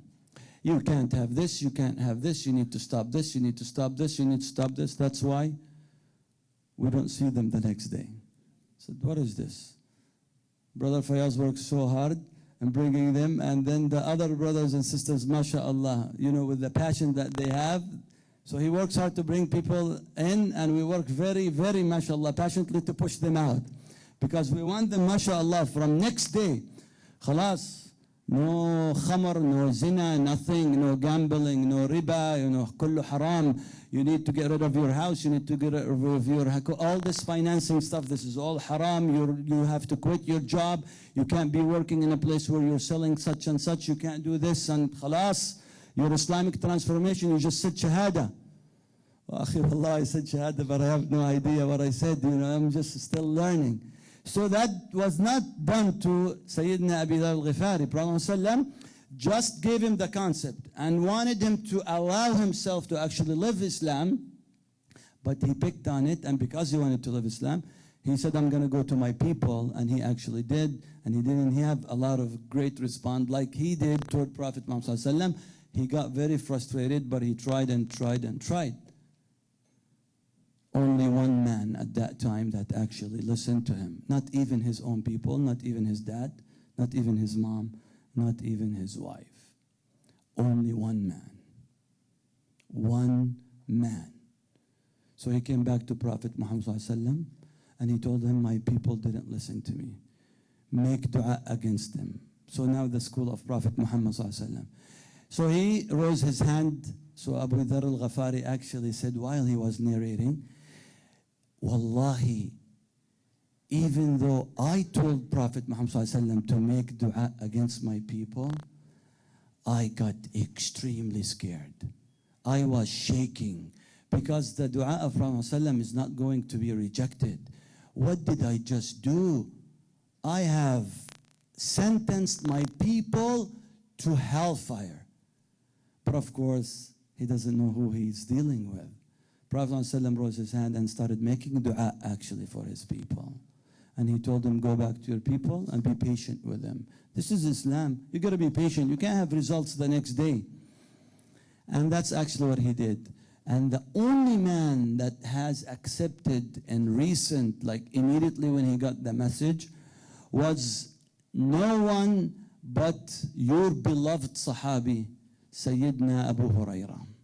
The one that has narrated the most ahadith that you have come to learn about Islam. Most of your deen, you're getting it from the narrations of Sayyidina Abu Hurairah. One man. Don't ever underestimate transforming of people, of what one individual can do. And don't look at the big result and say, you know, we don't see much. We don't see a lot of our youth. We don't see much because we can't do it that way. But rather Allah subhanahu wa ta'ala chooses to whom He wants to give the elevation of status. It's not up to us, and it's not our duty either. We just do and pave the way. And then Allah subhanahu wa ta'ala will choose who He would choose to actually be the messenger of this deen. So inshallah ta'ala, with that, my dear brothers and sisters, you're here tonight to actually pave the road and the path to actually continue doing the mission that you have seen, and that is transforming people, making people proud of who they are and being proud of being Muslims. That's where your money is going, and that's a new direction, and I want you to be proud of it. And I know others are not up to this, but give it 5 years from now, people will realize what we're talking about, but it will be always catch up because the challenges out there are way, way faster than the slow motion that we're taking in order to realize these challenges. With this, my dear brothers and sisters, we come to our favorite part, mashallah. So now it is 15 minutes to 8 o'clock. Kashif, don't give me notes, man. You know, the last thing that I like while I'm in the heat of the moment is for some people to give me notes, because I'm not going to read them anyway. Because if I start reading like, oh, you need to end in 2 minutes, mashallah. You know, I'm so high and you're telling me to end in 2 minutes. I'm not ending in 2 minutes, so I'm not going to listen to you anyway, so I don't read it anyway. So no notes. You want to give me notes now? Oh, mashallah. MashaAllah. Okay, so we have somebody, mashallah, already. So I got somebody excited already. And we have $10,000 already, mashallah ta'ala. Okay, but you should have waited so I can, you know, mashallah, move people. So I love to say takbir and, you know, move people and the room and all this, inshallah ta'ala. All right, bismillah. And we say bismillah, a'udhu billah min ash-shaytan ar-rajim. So alhamdulillah rabbil alameen. We start with the beloved donation of $10,000. Takbir. Allahu Akbar, Allahu Akbar, Allahu Akbar. Allahumma a'ti munfiqan khalafa. Allahumma a'ti munfiqan khalafa. Allahumma a'ti munfiqan khalafa. May Allah subhanahu wa ta'ala make you, inshallah, the start of such a great event and building these bricks and those foundations and founders of and the mission of building people, which is the mission of the prophets. What happened here, Kashif, to your screen? We got so excited. Oh, the computer. Oh, I just need to touch it. See? With all these technical difficulties. All this. Khalas, you stay here, Kashif. طيب, Bismillah, inshallah ta'ala. So let's bring back, inshallah, the momentum, bi'idhnillah ta'ala. I would like to ask somebody that actually does not send me papers. I have enough papers, mashallah. And by the way, so I just want to put a disclaimer. Inshallah, I never ignore any person that is on the stage. As I love for people to be attentive to my talk, I love to also be doing the same. But when I'm on my phone, I'm actually reaching out to people that have promised to come up or to come out tonight, but they have not, you know, made it, so I'm following up. So I'm still raising fund on my phone, inshallah. So I have some of those, alhamdulillah, Brother Tahir will give them to me as I receive those promises as usual. But I need your physical, inshallah ta'ala, involvement and engagement because it does move others, inshallah. So with that, I say Bismillah. Anyone would like to continue this and start with also continue with the $10,000, please raise your hand. Takbir, Allahu Akbar. Takbir, Allahu Akbar. Allahu Akbar, Allahu Akbar, Allahu Akbar. Takbir, Allahu Akbar. Allahu Akbar, Allahu Akbar. Allahumma a'ti munfiqan khalafa. Allahumma a'ti munfiqan khalafa. Allahumma a'ti munfiqan khalafa. So we have 1 and 4 more. That's 5 people of 10,000, mashallah. Anybody else that I have missed? Yes? Allahu Akbar, takbir. Allahu Akbar, Allahu Akbar, Allahu Akbar. Allahumma a'ti munfiqan khalafa. Allahumma ameen. 6 people with 10,000, mashallah.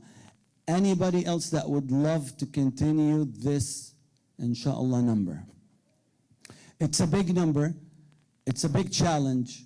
But this is what Allah subhanahu wa ta'ala loves for you to strive, you know, with. It's something that is really beyond our ability where we come to challenge. Okay, 10. Anybody else before I move on? So we got 6 people with 10. Yes, yes, yes. Takbir, Allahu Akbar. Allahu Akbar, Allahu Akbar. Allahumma a'ti munfiqan khalafa. See, mashallah ta'ala, we have some people like, 1 more. Takbir, Allahu Akbar, Allahu Akbar, Allahu Akbar. Allahumma a'ti takbir, mashallah. That's Nuh, mashallah. That's my favorite. This is like, this is my favorite donor, mashallah. Look, he's shy already. Man, you gotta get used to it. I broke your dad, I'm gonna break you. You break your pocket as well. You know, Omar is like my beloved, mashallah. I know his family. He you know, came to my halaqah. He just grew up in front of my eyes. So I kept telling him about Jannah and whatever until I broke him. No, this guy doesn't have any money anymore. Alhamdulillah. Inshallah, Umar, you and your family will meet in Jannah. And inshallah ta'ala, you are going to kiss me like every day. And tell me, alhamdulillah, that's the best hidayah, best advice ever. Inshallah ta'ala. So Nuh has joined in, alhamdulillah, Rabbil Alameen, with $10,000 to continue the legacy of his dad and his mom. May Allah reward them. Yes, I got him, alhamdulillah. I got him already when he walked in, mashallah ta'ala. So I caught you, Dr. Basalha. You're not going to run away. Alhamdulillah Rabbil Alameen. I gave you that special dua as you were walking in, mashallah. So we have how many people with 10,000? 8 people. Are you counting right, Kasha? Okay, 8 people. Can we have 2 more, inshallah? So we can stop at 10. You know, 10 is a very nice number. It's the easiest thing. It doesn't take a mathematician to, you just multiply it at the 0. I need 2 more people with 10,000. Yes? I feel you are there, but you're waiting for something.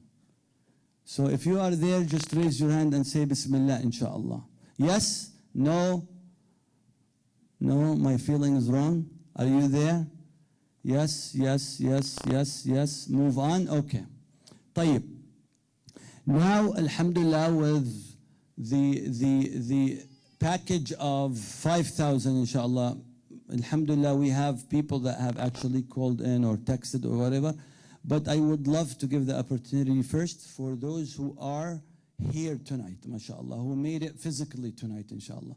So with that, bi'idhnillahi ta'ala, I want you to say Bismillah and to push yourself and to actually come with a commitment for $5,000. With that, I would like to see if any of you, inshallah, tonight would like to start this. Takbir, Allahu Akbar. Takbir, Allahu Akbar. Let's count them all together. Allahu Akbar, mashallah, 3. Let's keep going, inshallah ta'ala. Allahu Akbar, 4, mashallah. Inshallah, with the 5, we are going to reach 10 easy, inshallah. Ya Rab, so that's 50,000 in no time, inshallah. So we have now, yes, where? And Bismillah, mashallah, 5, mashallah, takbir. Allahu Akbar, Allahu Akbar, Allahu Akbar, Allahumma a'ti munfiqan khalafa, Allahumma a'ti munfiqan khalafa, Allahumma a'ti munfiqan khalafa. We need 5 more people, inshallah, to reach to my favorite number 10.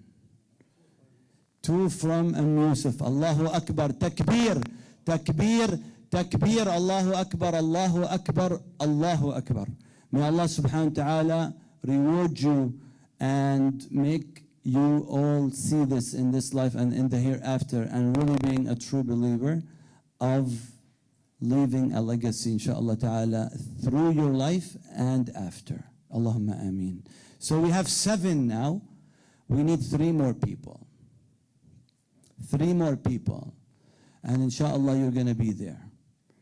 We need somebody to actually take the same step that was just taking now. Somebody say, you know what? I'm just going to take 2. MashaAllah. Takbir, 1, inshallah. Allahu Akbar, Allahu Akbar, Allahu Akbar. That's 8. MashaAllah. Nuh and his dad, MashaAllah ta'ala. MashaAllah. 9 people with 5. So now I want that special person. MashaAllah. Allahu Akbar, takbir. Allahu Akbar, Allahu Akbar. That special person comes to seal. I love those. Of course, all of you special. But, you know, this is just for me to keep talking. And you bring some different flavors. So all of you are special. And I feel so excited to always do fundraising here within my family. Like, I don't feel nervous. All the faces I'm so familiar with. But you should be also lucky that you have me. I just want to tell you, for you to actually appreciate me, I need to take you to national fundraisers where they don't do any of what I'm doing. They just name Dr. Abu Salha, Osama, Omar, and they call out names. They don't even ask them. And they decide, okay, 10,000 here, 20,000 there, 5, depending on, you know, his mood or what he actually thinks the person's financial status is. So after 20 years of being with you, fundraiser, I still don't put you on the spot. I still wait for you to raise your hand. So inshallah ta'ala, that's something I tend to continue. I don't like to put anyone on the spot. And I actually want you to come with full inshallah ta'ala, intention to give. Not that I put you on the spot and you have no other choice. So inshallah ta'ala, that gives you the ajr more and more, inshallah. So we have 10 people with 5,000 and you're all special. Did I leave out anyone? I'm going to come to those, 1 second. But we want to see the audience first. Anyone before we go to our our people who are not present tonight? All good? Yes, Brother Ta. We have 8 people with 5,000, mashallah ta'ala. 8 people with 5,000 that we have called, we have took a promise from them, inshallah ta'ala. And bi'idhnillah, I take a promise to also do more, to get those 2 more people. So Kashif, I want you to also add 2 more. So we're going to get 10 people who are not present. 190, mashallah. Very, very nice numbers. What's my goal? So we can send people to eat, man. Another 100,000. Kashif decides he wants another $100,000.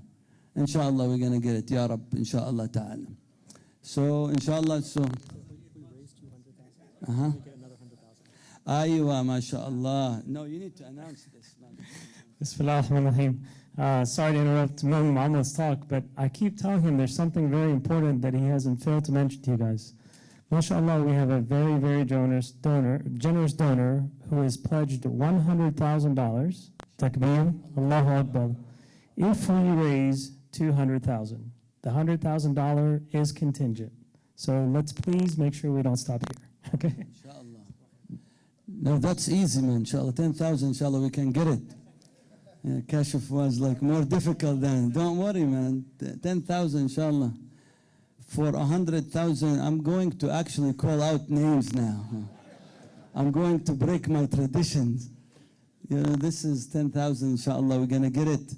Inshallah, we'll try to also reach to Kashif's dream and raise another 100,000. We'll see how it goes, inshallah ta'ala, bi'idhnillah. Tayyib. Now with the easy part, so we can see that lovely number of 200, and then immediately after you will see Kashif adding another 100,000. So all of a sudden you will see $300,000. And I do really appreciate those who came forward earlier, because you have really set the path for others to come after you, so you will get that reward. So with this, inshallah ta'ala, I want to see 10 people, inshallah, that would actually, or actually we have, yeah, let's do 2,000 before I go to the $1,000. Because I know some people love the number 2,000. I don't get many usually. It's a very unique number, I don't know why. But I don't have many people, but they just love to have the 2,000 one. So for the 2,000 lovers, Bismillah, 1, 2, mashallah ta'ala, Allahu Akbar, 3, mashallah, 4, 5, is that 3? 3,000, mashallah, are different. 6, 7, Allahu Akbar, 7. So I want 3 more, inshallah. 3 more, so we can stop at 10. Allahu Akbar, mashallah, 8, 2 more. 2 more, mashallah, 2 more. So we can multiply 2,000. Allahu Akbar, mashallah, 1 more of 2,000. Kashif, mashallah, Kashif. We're going to reach to your dream, Kashif, inshallah. Allahu Akbar. Takbir, Allahu Akbar, Allahu Akbar, Allahu Akbar. Allahumma a'ti munfiqan khalafa. Allahumma a'ti munfiqan khalafa. Allahumma a'ti munfiqan khalafa. Kashif, go ahead and add that 100,000. Osama, you know what to do now. And if he doesn't do his promise, just call me, inshallah ta'ala. Yalla, bismillah, mashallah. Now it's 300, mashallah ta'ala. Ya Rabb, inshallah, we're going to continue. So now, bi'idhnillahi ta'ala, we're going to go to the most favorable package ever, like #1 donation that everybody loves, which is the $100,000. And I would really highly encourage those who are able, or those who love to push themselves, to actually, who give already, and they want to give more. That's like a higher level of giving, where you're always asked and you push yourself more and more and more and more, until Allah subhanahu wa ta'ala, inshallah ta'ala, is pleased with you. Bi'idhnillahi ta'ala, like Prophet Muhammad sallallahu alayhi wa sallam, give that label of pleasement that Allah subhanahu wa ta'ala is pleased with Sayyidina Uthman radiyallahu anhu. As he always has the tendency to never be able to say no, so he would always give, always push himself, where Prophet ﷺ said, ما ضر عثمان ما عمل بعد اليوم إن شاء الله, nothing would ever come to harm Uthman after this day. Which means, what does that mean? It means that Allah will assign angels to protect Sayyidina Uthman from never ever falling back. So you tend to get weak and you want to do something wrong, Allah guides you otherwise. You are about to even lose some of your senses as you are driving and dozing off, where some people lose their life. Something actually wakes you up in the middle of the highway, and then you realize that you just dozed off for a second and your car was about to go off the highway and just hit that trench or just flip or what have you, but something protected you. Or many other things that I can mention to you where Allah subhanahu wa ta'ala actually saves you physically, spiritually, mentally, family-wise, society-wise, community-wise, and most importantly, faith-wise.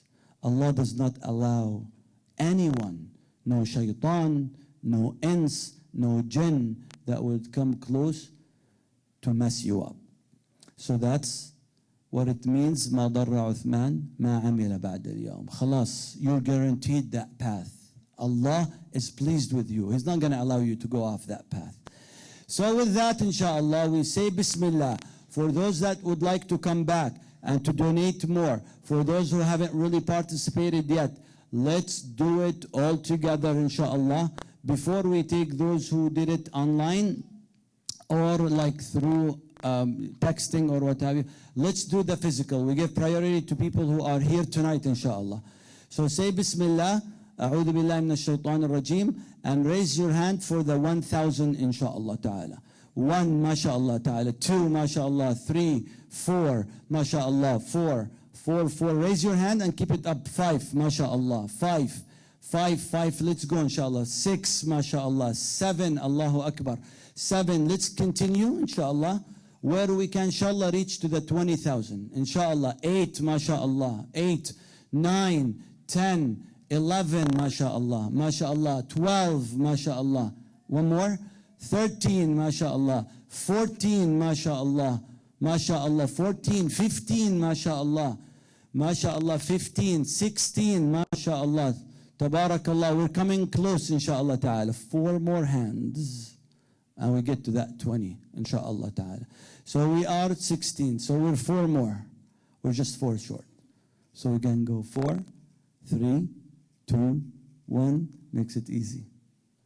And then we, inshallah ta'ala, come closer and closer for me to release you to eat. And you can enjoy the dinner, mashallah ta'ala. Yalla Bismillah. Where are the 4 hands? MashaAllah. 1 more. Alhamdulillah Rabbil Alameen. 3 now. Kashif. La ilaha illallah. Oh, a call. Oh, somebody's calling. Okay, that's allowed. I thought it's distraction. Yalla Bismillah. I think it's everyone's children. Children. Oh. Where is the speaker? Put them on the. Oh, right there. Oh, look at your children. They are safe, mashallah. This is just a wrong picture. They're not flipped upside down. That's child abuse. Allah yahdik. Put the picture right, man. They think that they are hanging them upside down now. What is wrong with all this technical difficulty? We send you guys to school and the highest level of education and like PhDs and whatever. And every event, technical difficulties. La ilaha illallah. More calls. It's calls for money. Oh, money. Okay, alhamdulillah. But what's the amount? They're just calling, I need amounts. The kids don't have any money. Oh, the kids. Alhamdulillah. Yalla Bismillah ar-Rahman ar-Rahim. Where are the 4 now? MashaAllah, Ahmad. MashaAllah. Takbir. Allahu Akbar. Allahu Akbar. Allahu Akbar. Ahmad, MashaAllah, comes with $1,000. Ahmad, I see you every day at school, brother. So I'm going to keep reminding you. Inshallah ta'ala, that's how you learn commitment. You're not going to raise your hand and run away with it. I'm going to follow you in the lobby, upstairs, everywhere, man. Inshallah ta'ala. All right, inshallah, 3, what are we? 3 more or 2 more? MashaAllah. One more. Insha'Allah. Takbir. Allahu Akbar.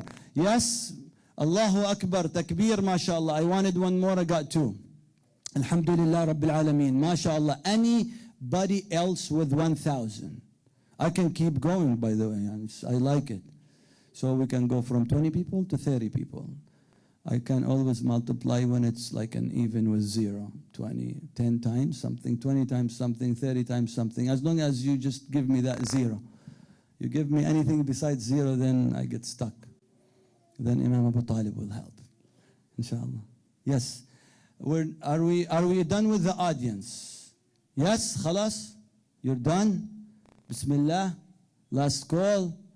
طيب, let's see how many you have. 10,000 total, mashallah. 10 people with 1,000, mashallah. 10, so what's the total now? 345. We want to do something magical to actually end with 400,000. How? I have no idea. But inshallah, maybe somebody actually will get so excited and say, if I raise 25,000, he's going to give or she's going to give another 25,000. So we reach to 400, and I promise that I will let you go. Do we have this? This is not pre-planned. Wallahi, it's not pre-planned. I just looked at the number, and I'm just thinking because of the 100,000 that we raised. Anyone is willing to actually do 25,000 if I raise 25,000? So we would raise about 50,000. Anyone is able to do it. This is not something that you planned, never thought of. You never came with this, but maybe Allah will open your heart and you say, you know what, inshallah, I'm going to be part of this. I'm going to actually dedicate 25. Yes, takbir, Allahu Akbar. Allahu Akbar, Allahu Akbar, Allahu Akbar. I got half of my mission now. So I have 25,000 on hold. Now I need 25 people that actually push themselves with either $1,000 or $500 until we get 25,000.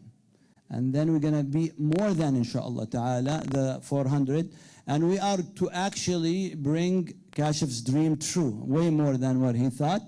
And inshallah, it's going to be our break of a record in the December fundraising. We usually never raise this number, by the way. It's always our average 200, so alhamdulillah, it's a blessing, and it's a blessed night, so let's continue the momentum, inshallah. So I want 25 people. Let's again, I want you just to kind of Bismillah, A'udhu Billah Min Shaitan Rajim, Uthman, give again, Bismillah, Allah is promising Jannah, many gates. I can pick and choose on the day of judgment because of my label of always pushing myself when it comes to donation. And this is special. I know you have a lot of obligations, but honestly, this is an obligation because this is our house. This is our masjid. This is our community. Yes, I would love to see you participating somewhere else, but this is your duty. This is your obligation. This is where we're going to be asked about because this is where we live. This is our residency. This is our house. This is our community. This is our faith. So let's concentrate on our obligation, and then whatever else we're able to do, then we can pass it on to other projects. So let's do 25,000 inshallah. I have 25 on hold. Yalla, say Bismillah. Push yourself again, and let's do it. Alhamdulillah. 5. MashaAllah, I got 5 all at once, MashaAllah. Now I need 20. I need 20, and we're going to go down 2019, all this, favorite countdown, until we get to 0, and then I say, Bismillah, go eat your dinner. Yalla, ready? Say Bismillah ar-Rahman ar-Rahim. Number 20. Where is number 20? We're going to go down. So I want to tell you something just to make you sure. You will not leave this hall without raising the 20,000. So, whether you like it or not, whether you give me your face or you start turning away or play with your phone, you're not going anywhere. So I'm going to make all my efforts, all my experiences of getting that money out of you. So you might as well just do it now and go to dinner, inshallah ta'ala, early. Yalla, Bismillah. Let's do 20 people. Or whether it's 1,000 or 500, whatever you want. Well, actually, let's do 1,000 now. Let's do 10 people with 1,000, and then we do 20 people with 500, and khalas, we're done. We'll start with 1,000. 20, excellent, alhamdulillah. Yalla, 19, bismillah, 19, 18, 17, mashallah ta'ala, 17. Let's keep going. Let's keep going before I lose the momentum. Yalla, bismillah. 17, 16, Allahu Akbar. That's 5, mashallah, mashallah. That's actually now the 10 people that I wanted for 10,000, mashallah. Let's continue so we can give a break for the 500 people actually. It makes it easier on me. طيب, we got the 10 people for 1,000, alhamdulillah. I need now 5 more if possible of 1,000, inshallah. And to push myself, I say inshallah ta'ala myself also. Inshallah, I will follow up with 3 people of $1,000. So I want you now, 2 people with 1,000. 2 people, yes? Not before you. You park on the side, brother. MashaAllah, I want people who are here with me, barakallah feek. All right, so 1 more, MashaAllah. 1 more with $1,000. 1, MashaAllah, takbir, Allahu Akbar, Allahu Akbar, Allahu Akbar, Allahumma a'ti munfiqan khalafa, takbir, Allahu Akbar, Allahu Akbar, Allahu Akbar, Allahumma a'ti munfiqan khalafa, Allahumma a'ti munfiqan khalafa, Allahumma a'ti munfiqan khalafa. 10 people with 500, we do it in 60 seconds. You are good to go. Ready? Bismillah, yalla. 1, 2, 3, 4, 5, 6, 7, mashallah, 7, 7, 7, 7, 7, 8, mashallah, 9, mashallah. Who is my favorite 10? Number 10, raise your hand. Mashallah, 10, Allahu Akbar. 11, Allahu Akbar, mashallah. 12, Allahu Akbar, mashallah. 12, who am I missing? Mashallah, 13, Allahu Akbar. 13, 14, Allahu Akbar, Allahu Akbar, 14, 15, MashaAllah, Tabarakallah, 15. So we're actually going to 20, MashaAllah. MashaAllah, 5 more people. 5 more people, MashaAllah. 1, Allahu Akbar, that's 4 more people now. 4 more, 4 more, 4 more, it's coming very close, inshallah. Kashif, keep up with me, brother. Alhamdulillah, we got our goal. Way more than our goal. But we want that 4 people still, inshallah. Just to not allow you to leave without having that khair, inshallah. Yalla, 4 more people, inshallah ta'ala. So I count 4, 3, 2, 1, and we're done. Bismillah. طيب, mashallah, wallahi, I was just going to tell you something unique. I've never understood the concept of it, so I get stuck. I ask, can I have somebody that actually takes care of everything? And then you end up always finding that person. And Imran, mashallah, tabarakallah, has sealed it with 4 takbir, Allahu Akbar, Allahu Akbar, Allahu Akbar, Allahumma a'ti munfiqan khalafa, Allahumma a'ti munfiqan khalafa, Allahumma a'ti munfiqan khalafa. This dua was reported in the Sahih that Prophet Muhammad says that Allah actually created an angel that has no duty besides worshipping Allah subhanahu wa ta'ala except to just make dua for you all the time, just because of your generosity. Worshipping Allah and making dua. Worshipping Allah and making dua for you, especially for you with your name. That's an angel for you.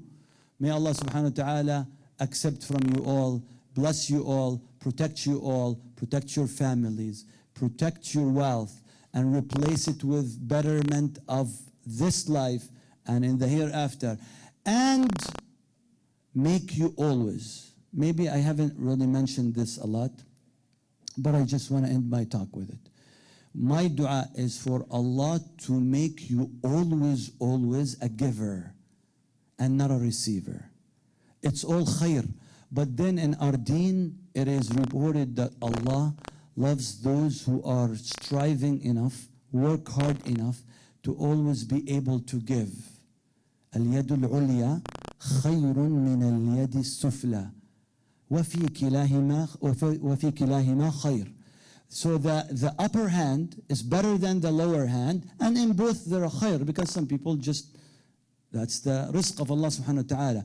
But then Allah subhanahu wa ta'ala loves those that Allah chose to be on upper hand, that are able to give they actually keep giving and they don't withhold. That's what Allah subhanahu wa ta'ala loves to see. So I'm making dua that Allah subhanahu wa ta'ala keep you that way, and to make your life status and your financial status always able to give, inshaAllah, and for you never ever to be in a status where you need others to give you.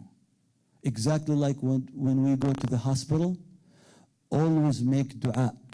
Alhamdulillah, alladhi afani mimma ibtalakum bihi.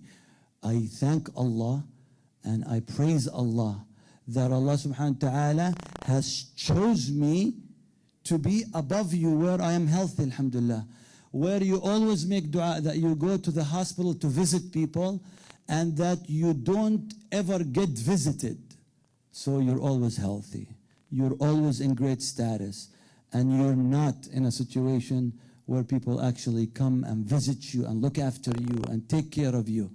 But rather, you're always taking care of people and looking after people. Allahumma ameen. I'm going to give back the mic. Yes. Me or him?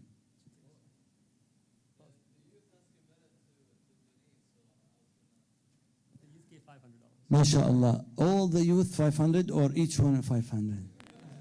You got to be specific. All of you guys 500 or each one 500? Masakin, they're shaking now. Don't be scared, I just want to know so we can put the numbers. Combined. Tayyib, Bismillah. Who's the leader that I'm going to go after? Walid, you're done, brother. So, phone calls. Khalas.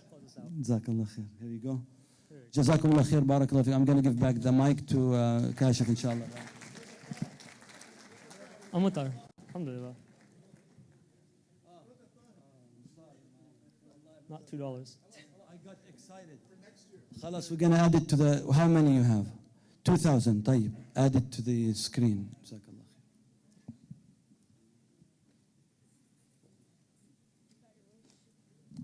My wish came true, alhamdulillah. I got my 300,000. Fun fact, I was born on April the 12th, 4/12. I planned that. So alhamdulillah, we have just two quick announcements. First of all, before we go to dinner, and we'll have dinner before Isha, inshallah. I don't want the food to get cold. Please fill out your pledge cards as well as the green membership envelopes. We have like 400 members right now. I want to see 500 members, inshallah. Perfect. And the second thing is I would like to welcome Sheikh Mizbah to the stage. Sheikh Mizbah is the one that told me that he'll come at 9 o'clock, hide in the corner. I said, I'll hide in the corner with you. Alhamdulillah, please close us out with a wonderful dua, and then we'll have dinner, and then Isha, inshallah.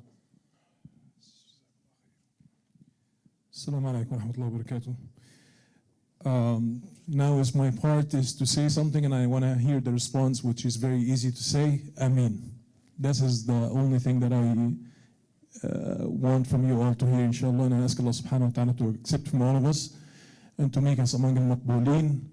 And since Imam Muammar, he was announcing before he left the stage, and he says that Allah subhanahu wa ta'ala assigned a particular an angel to make dua after what you have done or after what you have to participate in this event. I ask Allah subhanahu wa ta'ala to accept from all of your sadaqat and your charity and to reward you and to build for you houses in Jannah, whether we build in people or we build in houses for Allah subhanahu wa ta'ala. We ask Allah subhanahu wa ta'ala to bless you all with these houses in the paradise. Allahumma ameen. So what I'm going to ask, inshallah ta'ala, or what I'm going to say, I'm saying the dua in Arabic, and then inshallah, may Allah subhanahu wa ta'ala to accept from me and to make this dua sincere for only for His sake. Allahumma ameen. Allahumma hdina fi man hadayt, wa afina fi man afayt, wa tawallana fi man tawallayt, wa qina wasrif anna bifadlika sharra ma qadayt. إنك تقضي بالحق ولا يقضى عليك إنه لا يذل من وليت ولا يعز من عاديت تباركت ربنا وتعاليت اللهم ارحمنا فإنك بنا راحم ولا تعذبنا فإنك علينا قادر اللهم ارحمنا فإنك بنا راحم ولا تعذبنا فإنك أنت علينا قادر اللهم اغفر لنا فيما جرت به المقادير اللهم إنا نسألك الهدى والتقى والعفاف والغنى اللهم بارك لنا في أولادنا وفي أموالنا وفي أهلينا، وارحم اللهم ذوينا وأمهاتنا وآبائنا، وارحم كل من له فضل علينا، اللهم آمين. اللهم اجعلنا عندك من المقبولين، عندك من التائبين، إليك راجين، إليك راجعين، إليك منيبين، إليك مخبتين، إليك شاكرين، ولنعمائك يا ربنا من الشاكرين. اللهم أفض علينا من رحمتك وأفض علينا من بركاتك، واغفر لنا فإنك أنت الغفور الرحيم.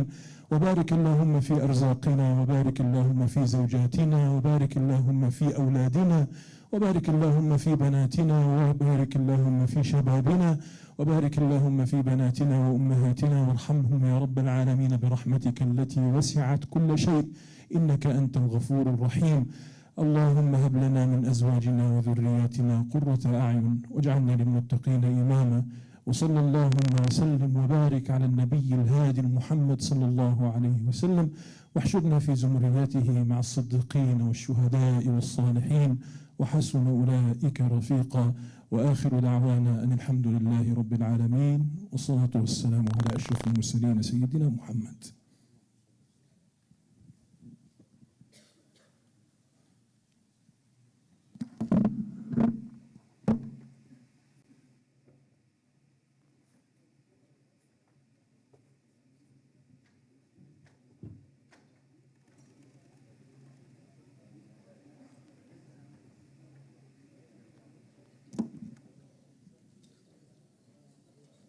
I wish I had something interesting to say. I'm just going to leave up this one slide because I saw a lot of people taking pictures of it. And inshallah, let's break for dinner. Let's start with any tables. Okay, the table in the back, inshallah. We'll start us off for dinner. And then after dinner, we'll have Isha Salah, inshallah.